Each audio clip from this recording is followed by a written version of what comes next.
Hello everyone, welcome to the What If Anime YouTube channel. Today, we are diving into an exciting new story that will take your imagination to the next level. Let's get started. What if Naruto was the most powerful Juubi demon in existence in DC Universe?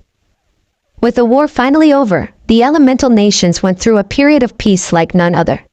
The hidden villages, after working with each other to defeat Akatsuki, were now allied with one another, as they saw that cooperation was better than rivalry. The heads of the nations supported the idea of a global alliance and pushed forward. Everyone prospered from the peace. The trade between nations and villages increased their level of technology, and thus made life easier, safer. Soon enough, the world needed the shinobi less and less as the months turned into years. Conflict was a thing of the past, and the world did not need any more warriors, any more weapons. The day when the world didn't need a protector had finally arrived, and the idea of world peace became a reality. Everything from kunai to paper bombs was being recycled for more practical uses for civilians. Cities to small villages only needed local police forces to maintain the quiet everyone wanted. Nobody needed assassins and killing machines anymore. And as the 5th-year anniversary of the defeat of the Akatsuki loomed in the horizon, so too did the fates of the village's weapons. At the heart of the continent stood the City of Hope, the capital of the world and all nations. This great metropolis stood for the realized dreams of the people. The combined leaders and counselors from the now dissolved villages resided behind the guarded walls. At the very center of the city stood a monolith containing all of the fallen warriors who had died in past battles. The monument served as a reminder to the people to what tragedies war could bring. Staring up at a set of names was Uzumaki Naruto, hero of the shinobi world war and savior of the planet. The now 21-year-old shinobi slowly traced the engraved names of his fallen comrades, committing the feeling of the smooth stone into memory. Gaara, Yujito, Yugura, Rashi, Han, Udakata, Fu, Kurabi. All were casualties in the war, hunted and killed for their burdens. They were his brothers and sisters in suffering, a band of outcasts. He didn't know why he was the only surviving sacrifice, but he promised all of them that he would live and survive for their sake. He smiled at what little fond memories he had with the tailed beasts and sighed as memories came to the forefront of his mind. Uzumaki-san, a deep and gruff voice said behind the blonde, who slowly turned to look at the speaker. Naruto noted his plain features and the uniform he wore. The all-black attire with white gloves was a standard thing in the police forces around the world. Most of the manpower was regular people with a bit of hand-to-hand training. None of them were on the level of shinobi. He smiled warmly at them before turning away from the monolith. "Can I help you?" he asked them kindly as he placed both hands inside his pockets. Naruto, by now, was used to strangers approaching him. The man was famous after all, seeing as he saved the world from a power-hungry psycho. Men, women and children approached him for autographs or pictures. Sometimes they just wanted to talk about the old days of the shinobi, and Naruto was more than happy to regale them of his past adventures. "The great and honorable council wishes to speak with you." The way the man spoke, the way he looked at Naruto sent a tremor down the boy's being, and before he could ask why he was being summoned, he blacked out. The council's main hall was as big and as gaudy as he remembered the last time he was there. Hundreds of men and women differing in age and status looked down on him from their seats with sneering faces. When Naruto came to and saw the looks in their eyes, the shinobi could already tell that he was being condemned. He felt shock at what they were doing to him, and then anger. "After all I've done? After I bled for you, killed for you, suffered for you, this is how you thank me? This is how you remember the sacrifices we made for your safety and lives?" His voice neither rose in pitch nor in volume. His eyes didn't blink as he locked eyes with every single member before letting out a defeated sigh. Sadness overtook his form as he slowly knelt down in front of the council, head bowed in defeat. Naruto felt tired all of a sudden, like the years of fighting had finally caught up to him in his weakest moment. The man didn't want to fight anymore because he saw it as a pointless struggle. Raising his hand was just too troublesome. The head of the World Council, an obese man with a balding head and hair on his double chin, stood from his throne-like chair to look down his nose on Naruto. If the last Jinchuriki could remember correctly, the man was one of the former daimyos, but for the life of him couldn't remember the pig's name. He raised a pudgy hand in the air to silence the roaring crowd around him, and cleared his throat to speak. Uzumaki Naruto, you are fast becoming a relic of a dead era. A weapon of mass destruction is not needed in our peaceful society, and therefore the council has decided dash. Let me guess. Naruto cut in as he couldn't stand watching the man's flabby neck jiggle any longer. You're planning to do away with me? I'm a ticking paper bomb that's just waiting to explode all over your faces. He couldn't help but laugh at how obvious these people were and how utterly stupid the people had become. Naruto looked up into the crowds with crimson eyes blazing as the scars on his cheeks thickened. The feeling of anger and hate was creeping up into his soul again, a feeling he hadn't felt in a while. Are you people just bored or something? Why are you even thinking of doing this to me? I'm the freaking Juubi. I am power incarnate. The council felt and saw his power explode all around him. The ground he stood on was literally torn up and flung all over the room. The blonde spoke again, but this time his voice had changed into a terrifying version of itself. My brothers and sisters in arms died to protect this world. To protect the sniveling masses who didn't know how to protect themselves. We gave our lives without a second thought, and yet here you all are disgracing their memory and sacrifice. The chains that bound him to the spot, forged and created to be unbreakable bonds, disintegrated into ash as he stood in all his might and glory. He was a vengeful god ready to smite the insects that lay before him. The council screamed in fear as they looked into his eyes as red as blood and as menacing as the void. All the civilians expected death in the coming moments, but thankfully nothing came. As all of them collected their persons off of the floor, they all looked down on Naruto, who by now was sitting on the damaged floor. What is the meaning of dash? The council had tried to speak again, but Naruto cut the man off. The Jinchuriki didn't know why he wanted to piss off the land whale, and frankly didn't care either way. Go ahead and seal me up, you spineless bastards. And please try your best. He laughed at their gobsmacked faces before he crossed his wrists together, a sign of surrender. Because once I get out of it, I'm not coming back as one of the good guys anymore. Believe it. They dragged him off to the room of sealing, where he would be bound to the earth to be never seen again. Before the guards took him, the council saw a glint in his eyes that scared them more than his display of power a moment ago. The wars Naruto fought left him a changed and broken man, and he hung by a thread of hope because the world had attained peace. He held on for the people that died. But this final act of treachery was what snapped that hope. Naruto saw it in the people around him that they haven't changed. Just a few years after the war, and yet corruption was starting to pop up again. Power plays and backstabbing and political warfare was still present in their peaceful society. After everything they've been through? If they haven't changed, then they never would. The moment he woke up in the chamber and saw the sneering faces, Naruto's thread of hope disappeared. His hope in an eternal peace disappeared. It was all a lie. On that day of lies and deceit and betrayal, humanity's shining hope, their champion against the pounding darkness, died. And through the ashes of the kind, yet broken man named Uzumaki Naruto rose the twisted mockery of him.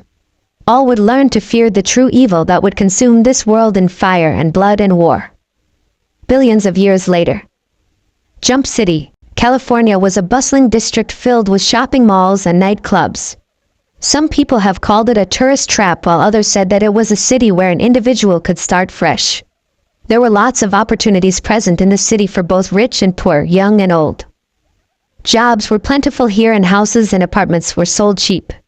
The economy was constantly flowing in Jump City and didn't seem to slow down one bit. What's the reason for the booming businesses? Wayne Enterprises. The centuries-old company's presence in the city helped local business in many ways. Investors literally flocked to any city with an enterprise building present. People could get jobs from Wayne Enterprises as well, seeing as the company was always on the lookout for talent or man-force. Money flowed almost endlessly in Jump City. Of course, with money also came villains, both super and non-super. They terrorized the civilians with theft and robbery. Soon enough, the city fell into a state of chaos that threatened the livelihoods of the thousands of people that lived there. All seemed hopeless and lost. Then, like the sun splitting open the night sky, a group of superheroes arrived and called the rising darkness back into hiding. The heroes, Robin, Aqualad and Superboy, soon established a base of operations in Jump City and became their protectors. As their fame grew, so too did the heroes that joined their cause. The three teenage superheroes now had their own group, and together they protected Jump City from any villains who wanted to take advantage of the innocence the city held. So when there was trouble brewing in the district, the people of the city would look to the horizon to wait for the Teen Titans to save the day once again. It was on one of those days that Raven found herself looking up into the terrifying visage of their latest and possibly deadliest foe. The mission was supposed to be a simple one: to stop a museum robbery happening at midnight. The city's museum was hosting the famous Orb of Dreams, an ancient relic that was found deep beneath the ocean 100 years ago. The people who found it couldn't figure out whether or not the orb was a naturally made stone, but it was perfectly round with no sharp edges. There were markings on the surface written in a dead language, and scientists had said that the stone was as ancient as the dinosaurs, perhaps even older. The night of its arrival was also the night it was stolen, as a group of mercenaries came in the middle of the night, and broke into the museum. It was a good thing that alarms were patched into the Teen Titans headquarters as they arrived in the nick of time. The ensuing battle wasn't their most glamorous or most dangerous encounter, as the Titans were able to put most of them down. The last of the mercenaries, probably the leader of the group, was able to take a lucky shot at Raven. The bullet had just grazed the empathy on the arm, and the bloody bullet had ricocheted off of the Orb of Dreams, splattering it with Raven's half-demon blood. The reaction was slow, seeing that the Teen Titans were able to tie down the mercs while they waited for the police arrived. The orb was given a blood sacrifice, and thus caused the seal etched into its surface to glow blue with life. The symbols slowly lit up one by one. The more symbols that lit up, the bigger the orb got, and pretty soon the Titans had to evacuate the building. Not a moment too soon, as the ball erupted in a tornado of wind and fire that spiraled into the sky and causing the clouds to darken. "This isn't my fault, right?" asked Superboy as the rest of the heroes looked in awe and fear as the fire tornado compressed more and more until it disappeared entirely, leaving a destroyed museum and blackened earth in its wake. "Do we have to pay for that?" The final tongues of fire died down in wisps of smoke to reveal something, or someone, standing in the wrecked museum. Raven was the first to spot the stranger, and more importantly the first one to feel the crushing power emanating from him. She backed up a step as crimson eyes stared at her from the black smoke. Robin heard her gasp and turned from giving his report to the police to look at what was going on. "We have to get out of here, now!" Everyone was shocked silent as the being appeared right behind the empath. The person stood at 6 feet tall with long, spiky hair at the top of his head. His eyes were the color of blood that did well to pull away the attention from his scarred cheeks. There were deep, jagged lines on each of his cheek and looked like someone had carved it with a blade. What else were interesting were his pointed ears, as well as his clawed hands, nails extending into curved talons. His body type wasn't wiry and was not too bulky to let people think that he was a bodybuilder. It was in the middle, where one could say he was athletically active. He had no shirt on, but only a pair of flowing pants that flared at the bottom. The man had a smile on his face as he looked at the cowering Raven, who felt crushed by this being's aura. He tore away his gaze to look at his surroundings, and consequently, the policemen who had surrounded him with guns drawn and aimed at him. The kind smile slowly slipped off of his face before he looked back at Raven. "I suppose I should thank you." His voice was deep and echoed out like he was in an empty hallway. One could describe it as ethereal, as it couldn't be categorized as something human. It was strange though, since the man spoke in a near whisper, and yet it echoed in the open streets. Though these men pointing things at me could be misinterpreted as violent intentions. No one knew what happened next, but the police force that came to the crime scene had suddenly fallen to the ground without their heads. No. Robin couldn't believe what just happened. Who was this guy? "Now then, my little demonic savior, what reward do you ask from the Juubi, He leaned in closer and stopped only a few inches away from Raven's terrified visage. He smiled at her again before he traced a claw slowly down her jawline. The half-breed couldn't help the shiver that ran down her spine as she caught his scent. Before the man could lean in closer, a sharp projectile had embedded itself into the back of his hand. He screamed in pain as he violently pulled out the red, vaguely bird-shaped projectile and crushed it. "Ouch," he whispered. "That actually hurt." Although the wound was nowhere to be seen, the man still looked at the drying blood. It was actually a long time since he saw his own blood, and the sight of the crimson liquid mesmerized him. The only other time he had seen blood was from enemies long since past. Snapping back to reality, he turned to look at a boy wearing a costume consisting of green, yellow, and red colored. A domino mask was set on his face and covered his eyes in a white film. He had another sharp projectile in his hand ready to throw. There were others beside him as well. A dark-skinned teen whose body was encased in metal partly. He was pointing what looked like a miniature cannon at him, the large barrel glowing blue with power. Next to him was an orange-skinned female with fiery red hair, and in her hands were balls of green energy. Another girl stood beside her, but this one looked normal in terms of appearance. She had long blonde hair and wore a red corset-like shirt. There was a golden metal W on the shirt. There was also a hood attached to the shirt, covering her head. Behind the four teenagers stood another, wearing a black short-sleeved shirt with a stylized S printed on it. The boy had his fists up and was obviously preparing for a fight. "You little brats! How dare you! How dare you!" The man's voice boomed in rage as he quickly spun on his heel and faced the 5 teams, Raven momentarily forgotten. He took a single step forward and disappeared in a gust of wind. Robin was shocked at how fast the man moved. Even with his trained senses, the bow wonder couldn't find the man. The 5 made a circle with their backs facing one another, their preferred weapons drawn and ready to use at a moment's notice. "Wait, stop!" Raven screamed out from her spot. The other titans turned to see the man in the middle of their circle with a raised claw ready to decapitate Cyborg. Raven, for one, was surprised that he actually listened to her, before she remembered something from one of her demonology books. It concerned sacrifices made to demons and summoning them. Raven could remember that if someone had offered their own blood as a tithe to the desired demon, then the summoned would have to grant a wish or follow any order that he or she asked of the demon. It wasn't absolute control over the demon, and the commands you could issue were limited and had to be very, very specific. The man seemed to struggle and fight the command as he still tried to bring his hand down for a decapitating blow. The teen titan slowly backed away from the blonde before turning to their local supernatural expert. Robin was the first to speak. "Raven, who is this guy?" The empath looked at the leader of the teen's superhero group before turning back to look at the man who had dropped his clawed hands to his side once more. I heard him call himself the Juubi." Raven had said the title like it was supposed to explain everything to her friends, but all she received were blank stares. She sighed before going into the explanation at what the Juubi was exactly. "In the beginning of time and space there was only darkness. In that darkness dwelled the Juubi, father to all that was and will be evil. A creature made of pure power, it stains all creation with its evil and insanity. What was once created to bring balance was now living for chaos and destruction."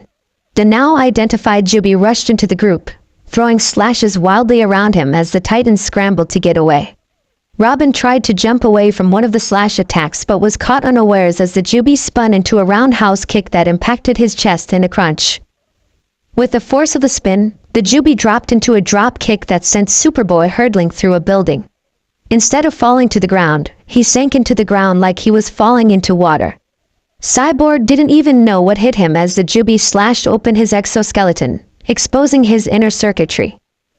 Raven panicked as she spread her arms wide, creating a black dome around the raging demon. "Stop it!"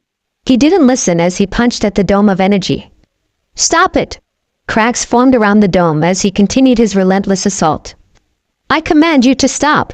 And he did actually stop.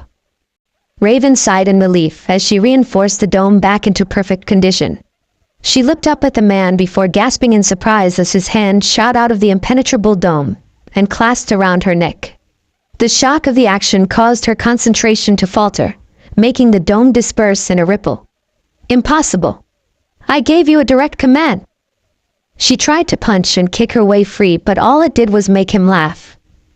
"Foolish, idiotic, little demon, I am the Juubi. I am the demon, not some weak little rhyming reject," Star bolts from starfire rained down on his back, causing him to scream in pain and dropping the empath. He dropped to his knees gasping for breath as blood pooled down his back. A red lasso wrapped around her neck, choking the demon and sending currents of electricity through his battered body. "That's for Superbo," exclaimed Cassie Sandsmark, known to the world as Wonder Girl, as she channeled her anger into the magical length of rope. When smoke was starting to rise from his body, Cassie stopped using electricity as she fell to her knees in exhaustion. The demigoddess suddenly felt herself lifted up from the ground as pain exploded from her abdomen. The Juubi had used his insane speed to appear before the Amazon before he drove his knee upwards. "I must be weak for divine powers to affect me so much." Wonder Girl coughed up blobs of blood as she tried to push her body off of the demon's knee. Spinning on his heel, the Juubi threw her into the flying starfire. The impact alone had them falling into unconsciousness before they hit the ground. He threw a kick backwards that caught Superboy in the throat. The clone hacked and coughed as his air supply was cut off. "Azarath, Metrian, Zinthos!" With the proclamation came a slab of cement from the museum. The ton of cement crashed down on the Juubi with absolute force. As the street finally grew silent, the Teen Titans regrouped near the destroyed museum. Robin was clutching his chest tenderly as a small trickle of blood escaped his lips. Cyborg was unconscious as Superboy carried him to safety. Wonder Girl and Starfire were woken up by the shaking Raven. "That won't hold him off for too long, we need backup." Robin had to lean against a wall as the pain in his chest was getting worse. "I agree. We need the grown-ups' help with this. One." He collapsed to the ground as blood pushed up his throat painfully. Dignity was not an issue anymore, as their lives were hanging by a thin piece of thread just after a few minutes of fighting with the so-called duty. The boy Wonder took out his communicator before inputting the frequency that connected to the Justice League's main headquarters. The small LCD screen came to life and the visage of the Man of Steel, Superman himself, answered the call. "Robin? This is a surprise." The jovial smile on the man's face slipped as he saw the state of the Teen Titans. "What happened?" Robin ignored the worried tone of one of the strongest superheroes in existence as he tried to catch his breath. "Huge problem, need assistance." The coughing fit the boy had made him miss Superman rushing off to the teleporter room. They went still when the slab of concrete crumpled to dust and there stood the Juubi, wounds and blood covering most of his body. "This guy won't stay down," Wonder Girl said in fear as she readied her lasso in front of her. The rest of the Titans tried to take up fighting stances, but the injuries they sustained were causing them pain just by moving. The man was breathing heavily as he wiped off the blood covering his eyes. He growled in anger as the wounds were still bleeding. His bones felt like shattered glass after the last attack and his lungs were punctured. His right arm was bent at an odd angle, the elbow pointing the wrong way. "Enough games. Enough, enough, enough. Enough!" The Teen Titans felt only fear when steam rose from the wounds before they instantly closed by themselves as he once again rushed at the superheroes. His speed was still unmatched, and therefore no one saw it coming when he snatched Raven and reappeared on the roof of a nearby store. "Why consort with these humans, little demon? Why do you strike down your own kind?" "I'm nothing like you," Raven screamed vehemently as she tried to pry off the grip on her neck in vain. Still, his grip was like iron as it didn't even waver from holding her in the air. The man laughed uproariously at her exclamation of being nothing like him. "Let me fill you in on a little secret, Raven." It was the first time the Juubi had said her name, and the way he said it made her blood run cold. "There is no full demon or half demon. There are only the ones who know their true names and those who dash." A large fist slammed into the side of his face and sent the demon spiraling down to the ground in a heap. Superman caught Raven before she could fall as well. Behind the Man of Steel stood Green Lantern as well as Batman, the Dark Knight of Gotham. The Juubi slowly crawled out of the small crater that his body created after crashing down from the roof. The force of Superman's punch had collapsed the right side of his face partially, and it was producing steam in copious amounts. His eye was a bloody mess, and it was only starting to reform the iris. The demon growled in anger at being manhandled by these mere mortals. For some reason his powers and invulnerability wasn't responding to his commands. He was feeling pain, and he wasn't as fast as he should be. Plus, these people were actually getting the drop on him. Wait. He stood up straight as a realization hit him. He was performing in half capacity only because his body was using the blood of the one who summoned him as a template to create a physical body in the mortal realm. The Juubi inhabited a body that was not strong enough to contain his full essence, and the only way to remedy this was to alter the host's body. His red eyes snapped up to Raven and a plan formed in his head. "That's enough from you," the man in the red cape told him as he floated in midair with both hands crossed over his chest.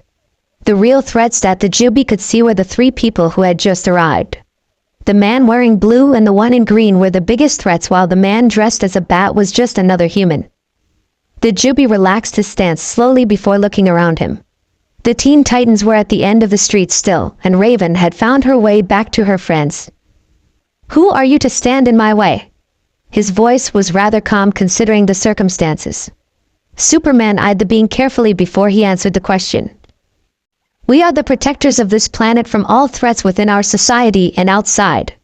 He didn't notice the Juubi slowly gathering energy into the palms of his hands. The man smiled at Superman, a malicious and dark smile.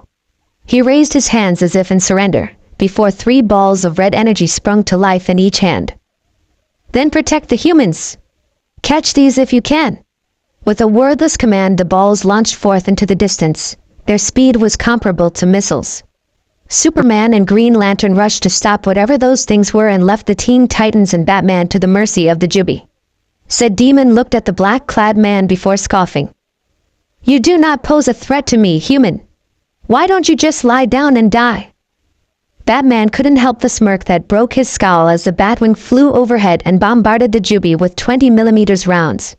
His back was shredded by the bullets meant for other aircrafts, and screamed in pain again as one of the bullets literally tore one of his arms off.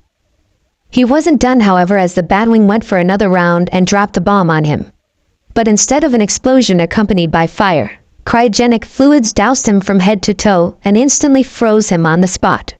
The Teen Titans could only gape at how Batman defeated the Juubi without even moving from his spot. "That was awesome." Superba couldn't help but comment as he helped his fallen friends off of the ground and approached the Dark Knight. Before anyone could celebrate, the eyes that contained the ancient demon started to steam up as a red glow permeated from within. The ice melted into water and out walked the demon whose teeth were chattering. He looked at Batman with hate and anger before he motioned his right hand to a fist. The water beneath him suddenly moved and lashed out at the heroes in a wave of crushing water that floored all of them.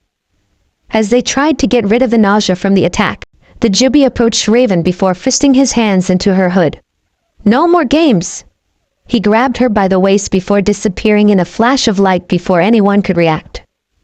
Both of the demons appeared atop a snowy mountain. Raven had tumbled down the slope a bit before she stood up. The Juubi didn't seem fazed at all as he stood in the blizzard winds with nothing but his tattered pants on. He had his arms crossed over his chest as Raven tried to stand on the 4-foot-deep snow-covered terrain. He slowly made his way towards the empath with equal, measured steps. Raven was about to attack him before a fist buried itself in her abdomen, making her cry out in pain. "There is no full demon or half demon." The Juubi started as he kicked Rave down the slope hard. "There are only those demons that go by a mortal name and those who are given their true names." As soon as the empath rolled to a stop, the Juubi had placed a foot on her back to keep her still. "You go by the name Raven or Rachel Roth. That is not your true name and thus you are incomplete." He pulled Raven's hood off of her head to look into her eyes. "Without your true name you cannot access your full potential as a demon. And since you have not realized, you have not ascended into your full glory, either can the body your blood has given me." The smile he gave her was crooked and full of fangs and malice. The Juubi spread his arms wide and proclaimed to the heavens, "Be honored, little demon! I, the great Juubi, shall give you your true name." The sky darkened as storm clouds gathered around the mountain. Lightning came to life and struck the ground around the both of them. The snow melted beneath them, and the very earth itself turned ashen as the Juubi gathered as much energy as he could into the limited body of his. Even with just a fraction of the mighty demon's power, he was still able to curse a land with his malevolence. Slowly the earth cracked and hot steam rose from the ground before lava spewed forth. Even though you struck me down, even though you have been consorting with the humans, I shall not leave a debt unrepaid.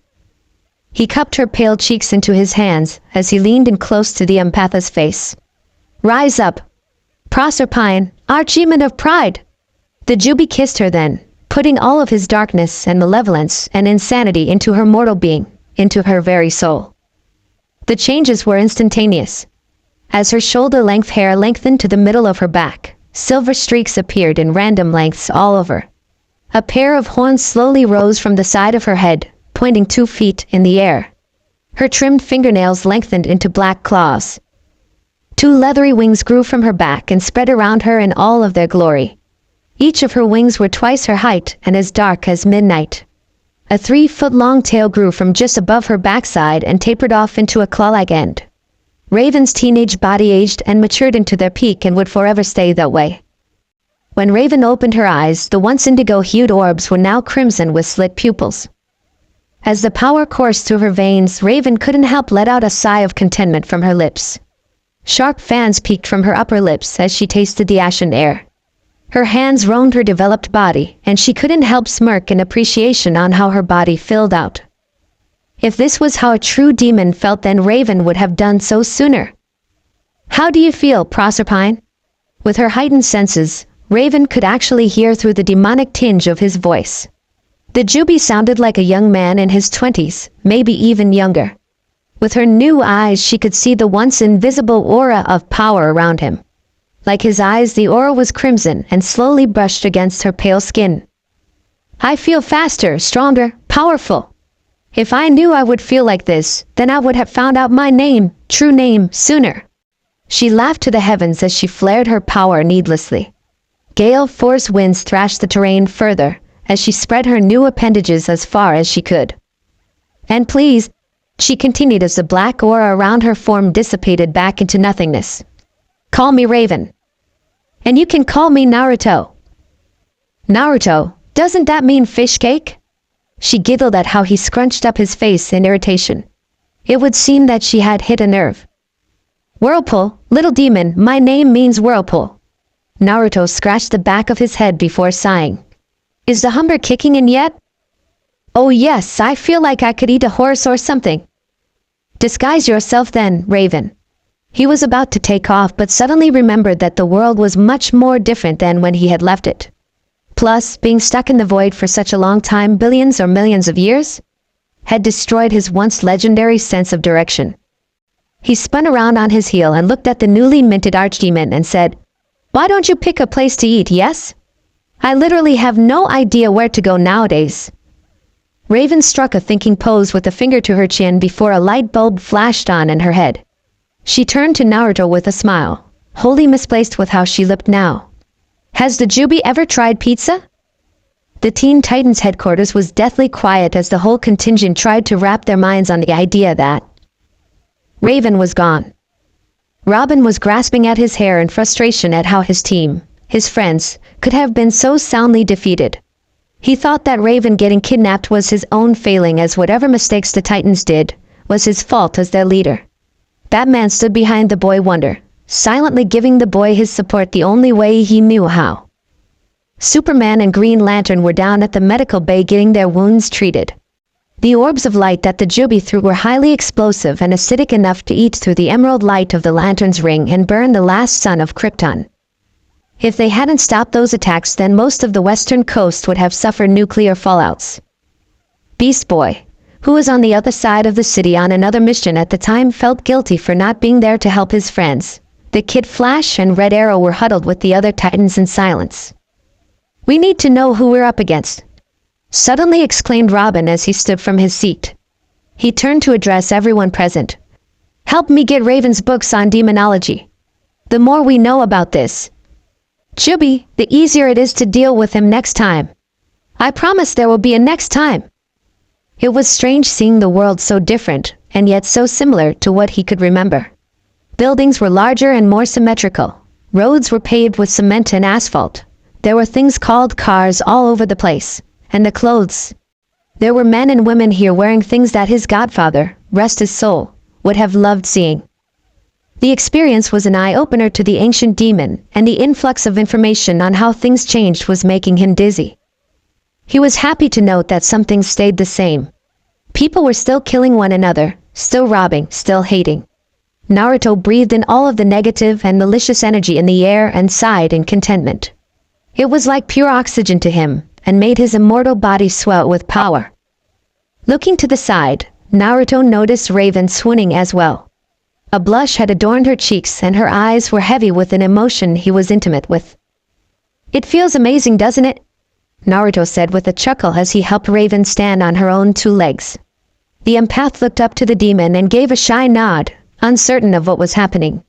"This is one of the amazing perks of being a demon," he said, feeding off of the negative energy sentient creatures release into the atmosphere. Raven's knees buckled underneath her as a tidal wave of the energy washed over her. Naruto sighed in relaxation as it too affected him. "You feel that? That was someone committing the crime of murder. Delicious." How does it work?" asked Raven with a slight stutter since her body was having small tremors. "Fuck if I know, sweetheart. What I do know is that it makes us stronger and faster. It grants us the use of our powers. And of course, since there will always be evil hand in hand with good, then it grants us the power of immortality. We demons, true named demons, are deathless. Because, let's face the facts, as long as people can choose to be good, there are people who also choose to be evil." People were staring at the duo that stood in the middle of the street. One was a man who stood 6 feet tall while his partner only stood at about 5'7" and was obviously female. What were peculiar about them were the horns sticking out of their heads. The man's horns were patterned like a crown of sorts. There were 2 half-foot-long horns at each side of his head with 3 2-feet-long horns at the front and back. The woman only had 2 horns that grew out of her temples and shot up straight in the air at 2 feet. Now the people of Earth had encountered many things throughout the years, like aliens, supervillains and monsters, and they had gotten used to it. So it wasn't a surprise that a crowd slowly formed around the two, taking pictures and exclaiming loudly at what they could possibly be. Naruto didn't take it too kindly though, as the flashes from the camera were agitating him more and more. No one seemed to notice who the woman was, and Raven could understand. With her transformation, the empath looked older. She had grown taller, and her hair was longer now. She wasn't even a teenager physically anymore. Plus, her clothes had suffered through the transformations and were now in tatters. Her outfit now resembled a strapless and backless swimsuit. Plus her cloak looked more terrifying with how torn up it was. Raven didn't know why she didn't feel embarrassed what with every human staring at her. Maybe she didn't mind anymore because she had enough power in her pinky finger's nail to obliterate anyone who looked at her funny. Maybe she wanted them to look at her and fear her so she could feed off of the emotion. Maybe it was because, in her transformed and twisted psyche, Naruto was the only creature worth her notice. "Observe, little Raven, how the mortals look at us. See the fear in their eyes and trace how far that fear goes." The grin that Naruto manifested frightened the people around them. Some fear us because we are unknowns.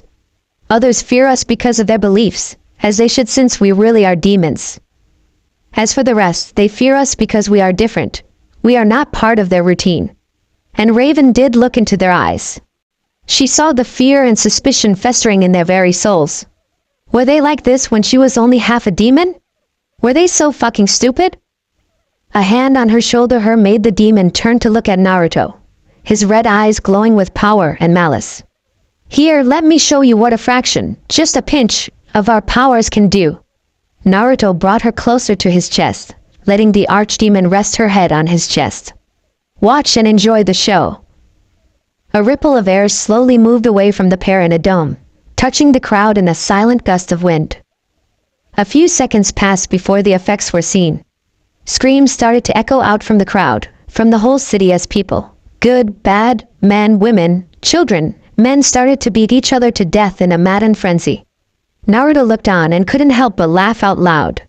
Mortals were so easy to manipulate, and so fun to watch. This is what happens when their fears control them. Surprisingly, it was Raven who said this as she watched in awe as a child, no older than 10, took down a man 3 times bigger than him. The child was using a discarded liquor bottle to beat the man's head in. The true face of humanity is shown right in front of me. A society built on fears and deception is reduced to rabid animals. I should feel sorry for them. But all I can do is... There was no time for pride in this matter. The Teen Titans had called for help with the Justice League to help them in their time of need. Robin contacted his mentor, Batman, for information pertaining to the demon Juubi. With the Dark Knight's extensive knowledge on all things mundane and supernatural, he was one of the best people to talk to on such short notice. It had only taken a few minutes for the Titans to get a response from the Justice League, but it was not who they were expecting. Wonder Woman? Robin asked in confusion as the Amazon's image appeared on the large monitor located in the Titans' living room. Wonder Woman, aka Diana of Themyscira, was one of the most well-known and strongest figureheads in the superhero society. The Amazon Princess was one of the founding members of the Justice League and was once the ambassador for the Department of Metahuman Affairs. I overheard Batman talking about your demon problem, and I believe I can help. She tacked in a series of commands to bring up an image of an old Greek marble carving depicting a mass of people, being hovered over by a giant mass of writhing shadows. In the middle of the shadows was one giant eye ring multiple times and had comma-like marks on each ring. Comparing them to the carving of the shadow, the people were like ants to it. The Greek gods encountered this demon almost 1,000 years ago. The image disappeared and Wonder Woman came back with a grim expression. It took Hades, Poseidon and Zeus himself to stop it, and they only survived by the skin of their teeth. You're not going to handle this alone this time, Robin. Batman appeared beside Wonder Woman, a deep scowl on his face. This demon is more than anything you kids have encountered so far. We're bringing in the big guns for this. It was strange how the world had changed so much, yet he still stayed the same. The things he once knew about society and how the world worked changed so much that one would think that they were on an alien planet. For Naruto it would have been true, since even the people changed. Metahumans, the term used for people or beings with extraordinary abilities. True, they weren't as awesome and mighty as the shinobi of old, but there were still some tough sons of bitches out there. Superman, the Man of Steel, was a prime example. The extraterrestrial was strong enough to rival Tsunade's strength, if not more. He wasn't the only one who could rival a Kage-class shinobi without breaking a sweat. He had learned from Raven that there were beings out in the vast universe that could destroy worlds. Naruto could destroy the universe as well if he was so inclined, but he didn't like to brag about it. Well, he would brag. Raven looked at her master in rapt attention as he went through different emotions every minute. Being an empath who had to suppress her feelings, she was intimately knowledgeable of every emotion possible. Confusion, anger, and a bit of sorrow were the few emotions Naruto went through. Master? Raven inquired as she placed a dainty hand on his shoulder. What shall we do now? It was a question to distract the demon, but also an important one. The whole planet would be after them when they found out that Naruto had killed off an entire town by pumping them with enough fear and paranoia to cause everyone to go on a mad killing spree. Hopefully Raven was enough of a catalyst to give him his full powers back. With her new demonic blood, Naruto was also granted a full demon body. Of course, there was a difference between the old one he had as well as the physical body trapped within the celestial void he was sealed into. He needed a way to get that one back. But for now, his limited abilities would have to suffice. We are waiting. Naruto simply replied as he stepped over a man's body which was run over by the pickup truck a few feet away. Waiting for what, my master? Naruto quickly spun on his heel to face Raven, hands outstretched at his sides. The whole universe is now a stage. The players are quickly gathering and going to their places. With the arrival of the director. Here Naruto placed a hand on his chest to emphasize that he was the director. There would be players coming to me like moths to a flame, vying for my favor. Allies? The empath asked as understanding dawned on her. Actors for the show, my dear Demonis. If I had my way, then they should be following the script I laid out for them. Are you not powerful enough to take them all by yourself? Raven asked innocently. The insinuation that he was weak was not lost on the second Juubi, and the empath found a clawed hand around her neck. Strong and powerful I am, but I am not stupid. A tree does not survive through one root alone. He leaned in close to whisper into his ward's ear. Do not spout out nonsense again, Proserpine, or you'll find me a terrible punisher. Forgive me, my master. I did not intend to insult. When his grip loosened, Raven could only crumple to the floor as Naruto's crimson gaze bore into her. Before Naruto could reprimand her some more, a sudden build-up of energy in the middle of town caught his attention. A hole in space opened to reveal a small army of blue and gold-clad humans approaching the two demons. There! Those two are the source of that foul energy. The apparent leader, a brute of a man with bulging muscles, proclaimed as he raised his white staff and shot a bolt of lightning at Naruto. For the Juubi's part, the demon casually backhanded the attack away, not minding that the attack had burned off the skin of his hand and the bones could clearly be seen. It seems I was wrong. This body does not compare to even a fraction of my former vessel's might, even with Raven's demon blood augmenting it. I must get it back soon, thought Naruto as he watched at least 20 men and women approach him. They are sentinels of magic, foot soldiers of Dr. Fate, a lord of order. Raven applied for Naruto. Individuals who have the ability to harness magic, that's what they are mostly comprised of. One of them foolishly charged at Naruto with a raised magic staff, ready to clobber the ancient being. All he got was a kick to the chest strong enough to snap his spine backwards and kill him. The Juubi snapped his hand out to catch the staff in midair. Unexpectedly, the staff reacted to its new wielder by morphing into an ashen version of it. A human skull topped the staff. Interesting, Naruto said as he poured his power into the staff and thrust it into the incoming mob. A vile, black mist shot out from the skull's eye sockets and easily engulfed the sentinels in its deadly shroud. Most were able to dodge the cloud of death, but those unlucky enough were turned into horrid abominations of their former selves. Those who were touched by the death cloud were turned into zombie-like creatures, flesh rotting off of their bones while their soulless eyes burned with hunger. Their veins could be easily seen pumping a liquid akin to magma throughout their body. Capture all of them alive! He commanded without pause as dozens of the abominations quickly dashed at the remaining sentinels. What are they? Raven asked as a few of the creatures remained to protect their master from any attackers. They look surprisingly like the damned souls back in hell.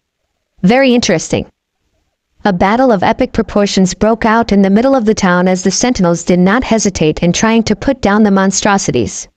The damned souls, however, puked out the magma-like liquid from their mouths on their enemies. The attack did not burn them, however. Instead, whatever was touched by the liquid was covered in stone to immobilize. Their numbers were quickly diminishing as the damned souls shrugged off any attack without caring if a leg or an arm was blasted off their bodies. The only logical way to get rid of the walking corpses was to completely destroy the body, but none of the sentinels had the will step enough to kill. Well, re-kill a comrade.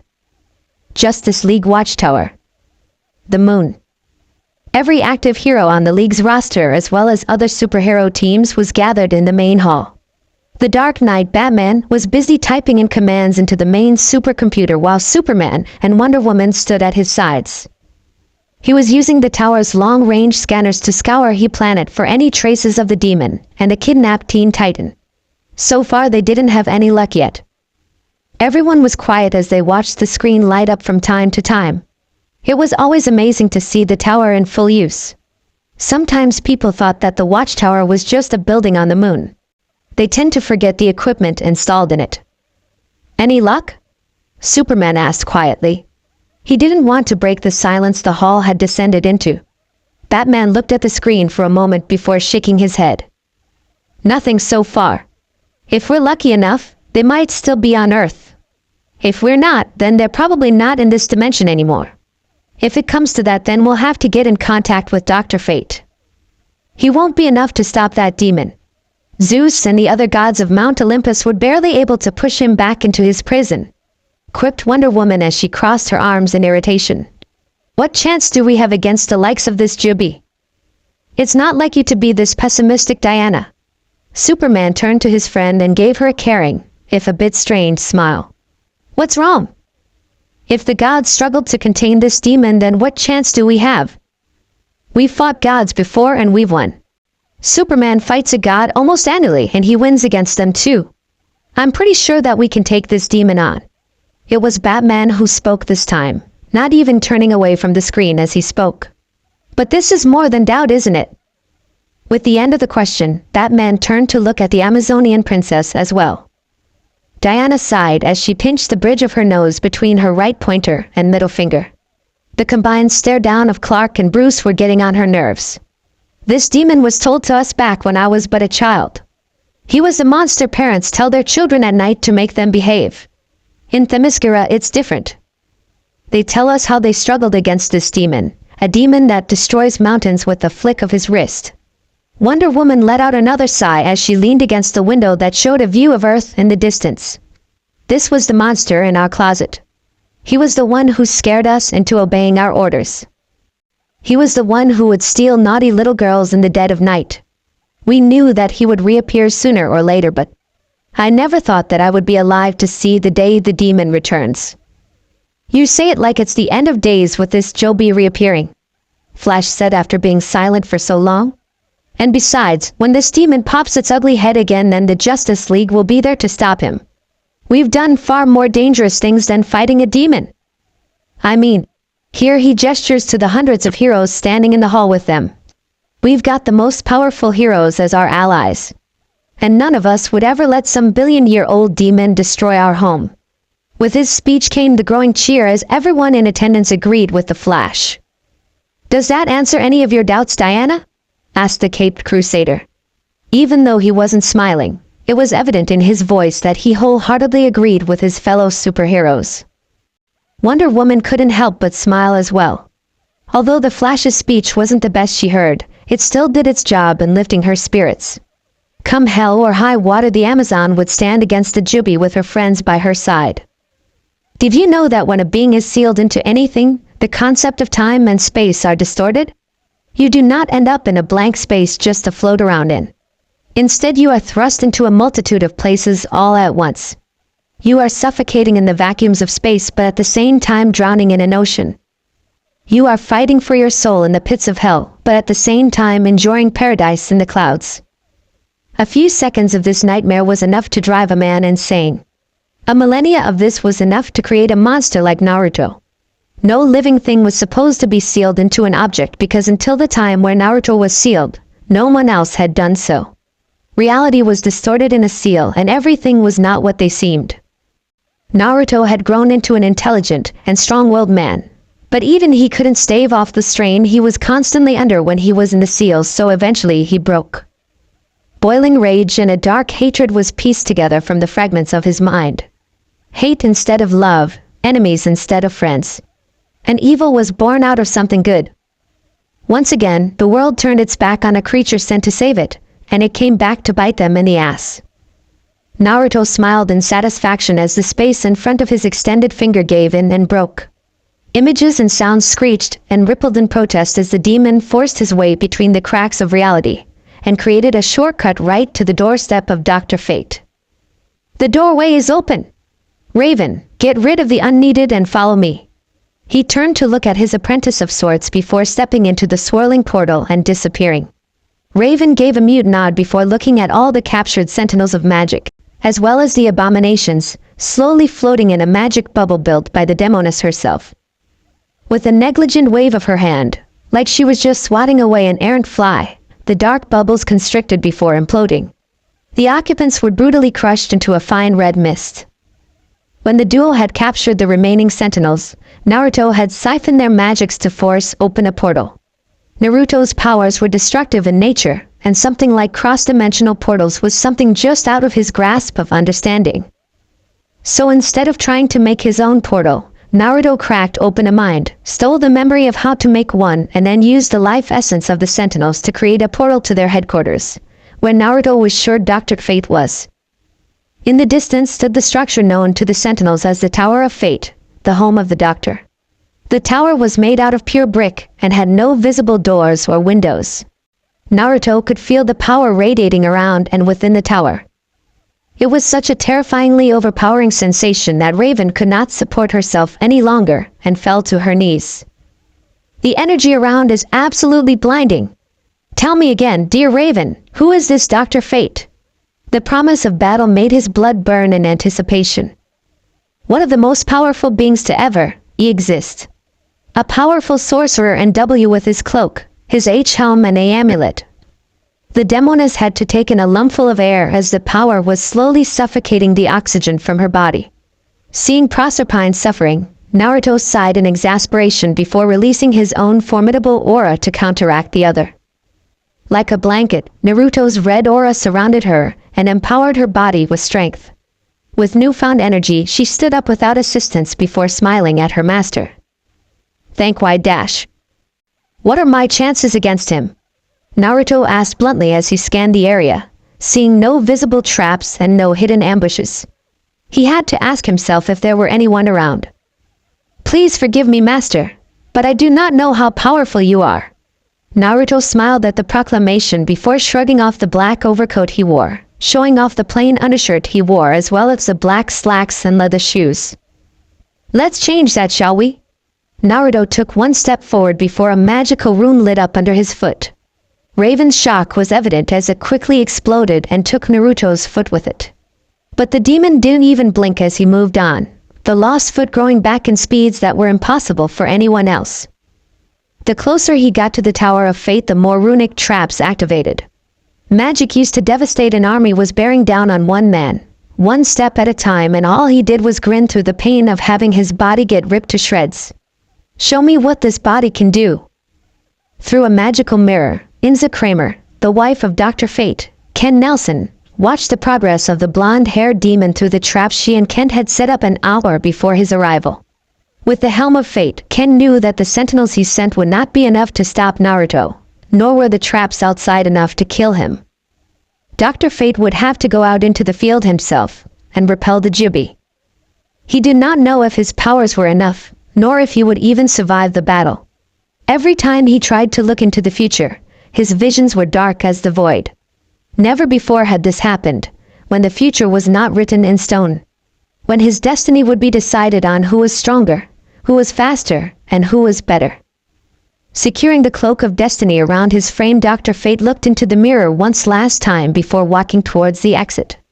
Before he could step outside though, the voice of his wife stopped him mid-step. You don't have to do this. We could escape, call for help at least, she said. This is a foe unlike anything we have ever faced. We do not know his strengths and his weaknesses. All we have to go on are stories thousands of years old. No one has ever seen the true strength of this monster. And what choice am I left with? If I abandon the Tower of Fate, if I leave the power hidden within the tomes and artifacts housed in the tower. I have called the Society as well as the League and hopefully they will come. I would have teleported them here. But if I left, then the defenses would not be as strong as they are now. Inza could see, through the white light that shone out of the eyes of the helm, Kent's eyes. It shone with determination. He will beat back this demon. But it also held fear, fear of not being strong enough to win. He straightened his back and with one final step, he was outside the tower. The amount of destruction wrought on the open field looked like an atomic bomb had detonated. The earth was turned black from the fire and any plants that once stood were nothing more than ash piles. In the center of the field, halfway to the Tower of Fate, lay a crater of massive proportions. Upturned rock and soil rumbled as they fell into the center. Raven calmly observed from a distance as Dr. Fate quietly landed on the lip of the crater. She did not fear for her master's demise.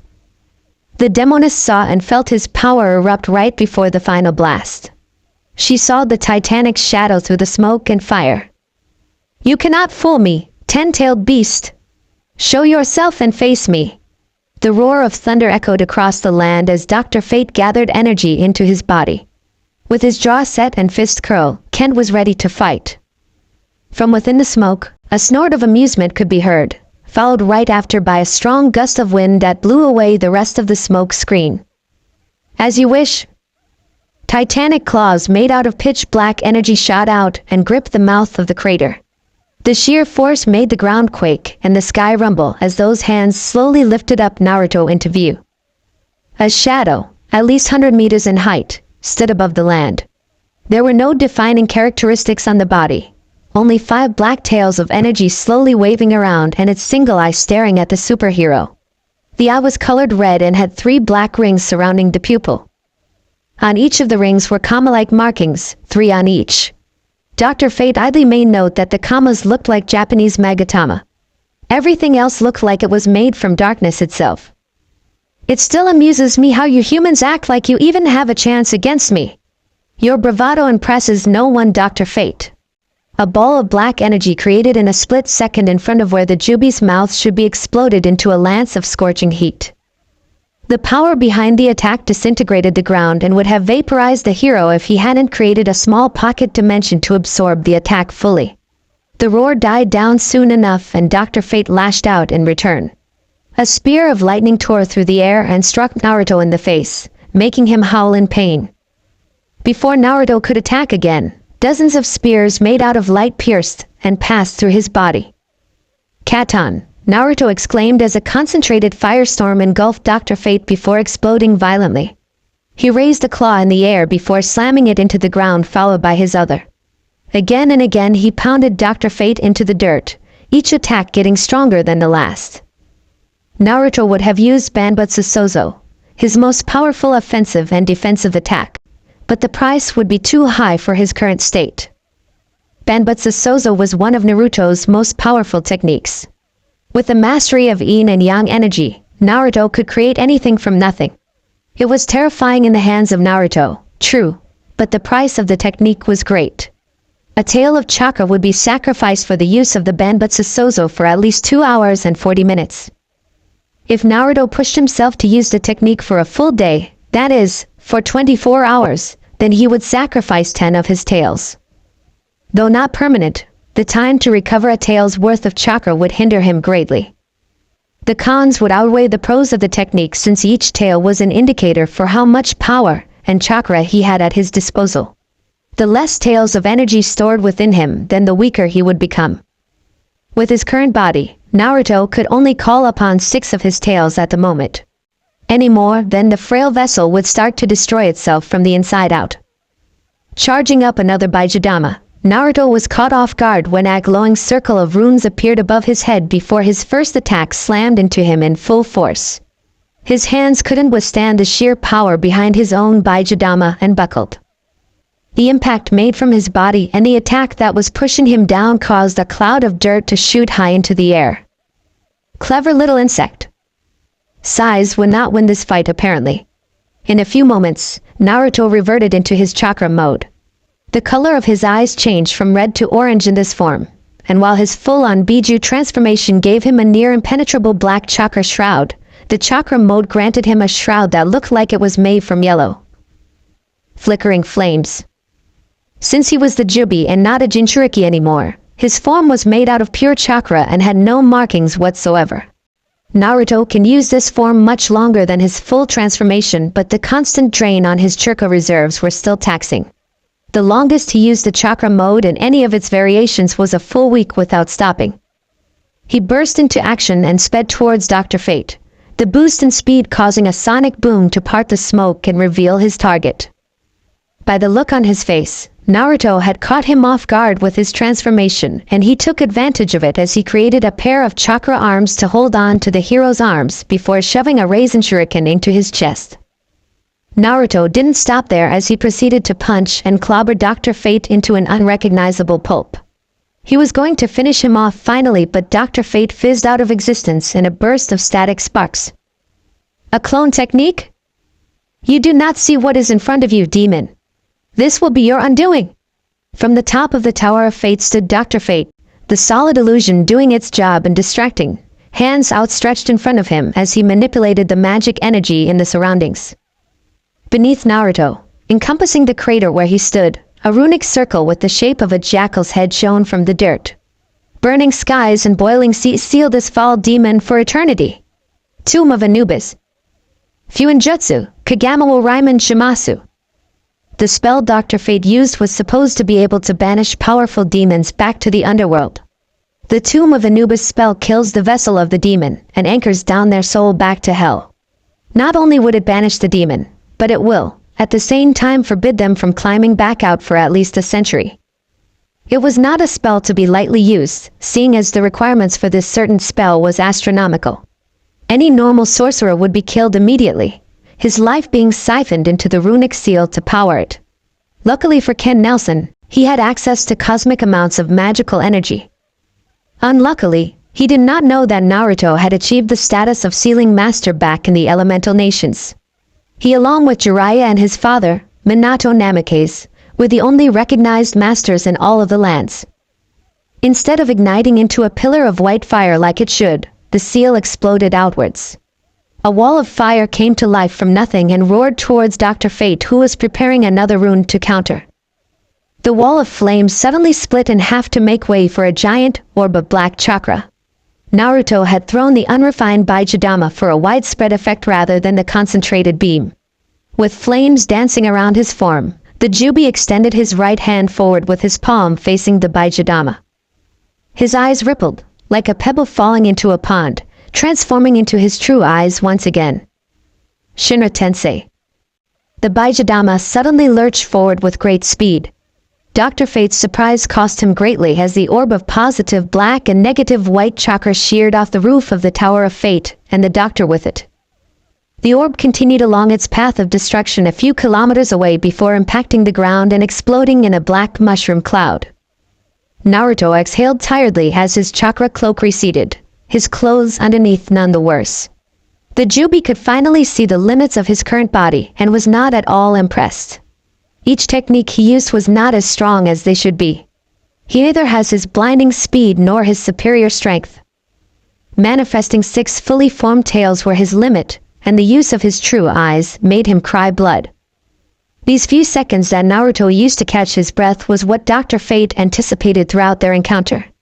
The doctor threw of the superheated cloak of destiny off of his frame, used to absorb the unrefined power of the Baijidama, before facing the direction where he knew the demon was. Kent had accounted for all possibilities before the fight and took every precaution. This was a creature of legend after all, said to have brought down the gods of Mount Olympus when it had broken free from its original prison. So when Naruto stepped onto a timed runic mass paralysis trap, built to subdue hundreds of individuals for 10 minutes, Dr. Fate went to work. He spoke the incantation quickly. Dozens of words in few seconds were spoken and imbued with power and reason. It was obvious that confronting the Juubi head-on was foolish, even if he wasn't as powerful as the legends say. Heat of 1,000 suns, destroy his soul. Heart of the eternal void, bind his form. Hear my cries and obey my order. I call upon the almighty power. The darkness will be banished on this holy hour. Dr. Fate raised his fist into the air, 5 fingers pointing to the skies as he forced more and more of his magics into the spell. The cloud split open as a thin beam of light cut through the air before splitting up into 10 smaller beams. The small bands of light struck Naruto's back before he could react. A roar of pain erupted from the Juubi as the light beams dug into his flesh before the ends facing out widened. Raven could only look in shock as the beams spewed forth what looked like black smoke out into open air. 6, 5, 4, 3, 2. Enough! The lights shattered as Naruto cast the yellow chakra cloak around his body, but before he could launch a retaliatory strike on Dr. Fate, Naruto's cloak fizzled out of existence before he collapsed to his knees in exhaustion. Raven saw her master in danger, and she quickly acted. As soon as she got a firm hold on Naruto, they teleported away from the Tower of Fate. When they made their escape, Raven had not accounted for the distance they would be traveling, thinking that her powers would compensate automatically as it always did. Raven also didn't account the fact that, if either her master or self were drained of their energies, then both of them suffered. No exceptions. The portal they were in for mere seconds suddenly rippled and spat both of them out. Raven was still able to land on both feet carefully while Naruto landed on his head. The vertigo that hit them both didn't help the situation they found themselves in. The Justice Society of America arrived just in time to see Dr. Fate mend the largest crater on the impromptu battlefield. Power Girl arrived at the scene first, sweeping the landscape with her superhuman eyesight. The leader of the JSA was followed by Stargirl as well as the Red Beetle. As soon as they knew for certain that the coast was clear, Dr. Fate led them inside the Tower of Fate to discuss on what he could glean from the Juubi during their battle. His name is Uzumaki Naruto.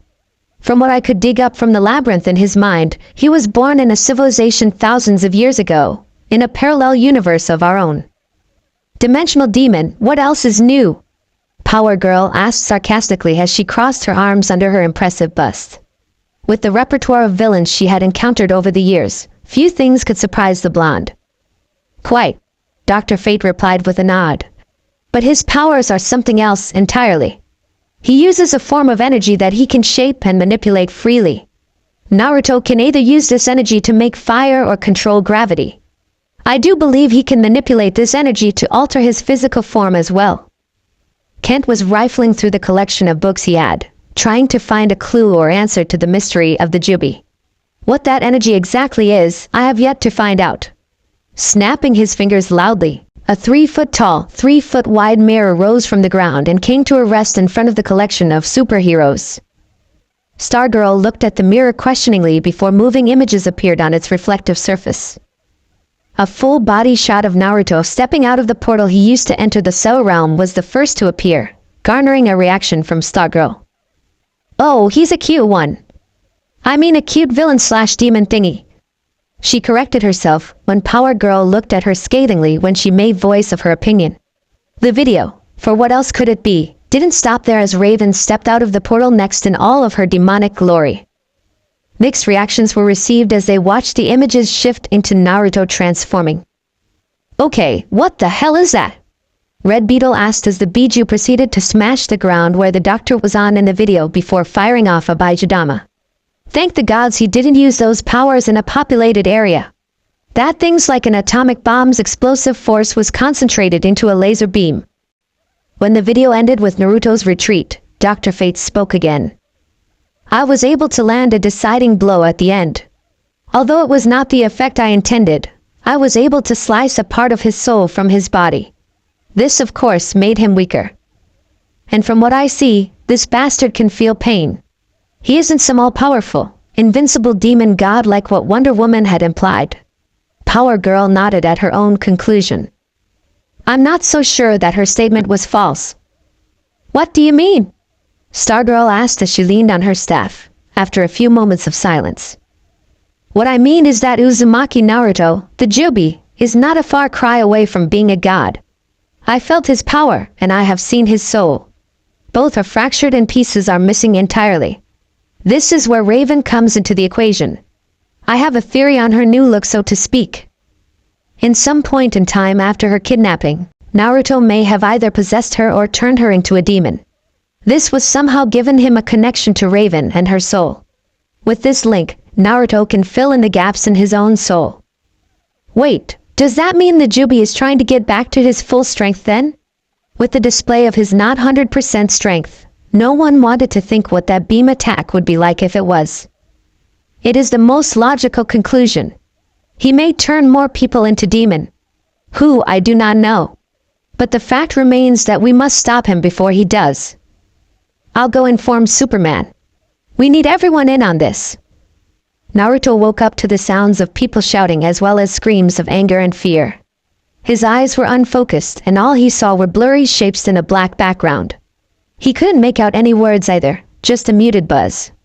Groaning in pain, Naruto tried to stand up but found that his right hand was broken at the wrist. This sent him face first into the pavement, again. Annoyed at his slow recovery speed, the Juubi summoned forth a chakra claw from his right shoulder to help him stand. He blinked a few times before forcing a bit more chakra into his eyes to speed up the healing process. Eyes were faster to heal than broken bones, he had learned. In a few seconds the world went back into focus. He was in a city if the skyscrapers were anything to go by. During his time in the elemental nations, he saw the rise of such buildings. Cities that were getting too big opted to build up rather than build out. The idea came from Amigakure, if he remembered correctly. The hidden village was basically built on top of a small island surrounded by water. They couldn't expand, so they started building up, placing building on top of one another to save the limited space they had. This dimension skyscrapers were more sophisticated than his. Everything was made out of concrete, metal or glass, sometimes all three. The buildings were high enough to reach the clouds and Naruto couldn't even think how that was possible. I'm expecting them to tip over any minute now. The buildings may look prettier, maybe straighter and shinier. But the people were still the same, afraid of things that were new to them. For example, the situation he and Raven were in now. They were two completely new creatures in a city. One looked like a demoness about to bathe in the blood of the innocent, while the other looked like a roguishly handsome devil. On one side of the street there were people dressed in blue uniforms with shiny badges on their chests. On the opposite side of the street was a building filled with people bound and gagged behind a group of people wearing body armor and ski masks. What were the two things they had in common? Both sides were pointing guns at them and both sides were shouting at them. Rude. Standing from his face-to-floor position made his back burn painfully. Dr. Fate's final attack had left deep, inch-wide and 3-inch-deep wounds on his back. Naruto suspected them to be a sort of divine attack since his demonic chakra was slow in healing the damage. Naruto hated the fact that he couldn't just beat people up easily like the good old days. Now people were too unpredictable to read. No jutsus or hand signs or dojutsus. Naruto was the best in a fight back in the elemental nations because he could predict what type of jutsu his enemy would use and would prepare a counter accordingly. He needed to know his enemies. He needed to know what everyone was capable of, what their strengths and weaknesses. Who were the biggest fish in this new pond? Who had the most connections, which had power? Naruto was anything but an idiot. He knew that in this new playing field, he was just a dull butter knife while everyone was a Zanbato. He was a very large butter knife, but still dull. Charging head-on like what he did a few hours ago wasn't going to cut it until he was in the know as well as getting back in top shape. Whatever that wearing yellow underwear outside a blue jumpsuit superhero did to him, he couldn't feel the crisp and tight connection he had to his chakra. Everything was floating just out of his reach, and that just pissed him off. A loud bang behind him went off before a powerful impact made him lurch forward. Naruto felt his head throb in agony as something wet and viscous flowed down his neck. Raven slowly turned to look at the bank robber who shot Naruto, shocked that someone was stupid enough to do something like this. She didn't know whether to congratulate the man for having the courage to sign his own death warrant, or chastise the idiot for signing his own death warrant. "You shouldn't have done that, idiot." So the empath decided on shaking her head. She didn't much care for any of them, police, robber or hostage. They were beneath her notice. "All right, new plan of action. Go underground, get allies, get my old body back, conquer known universe."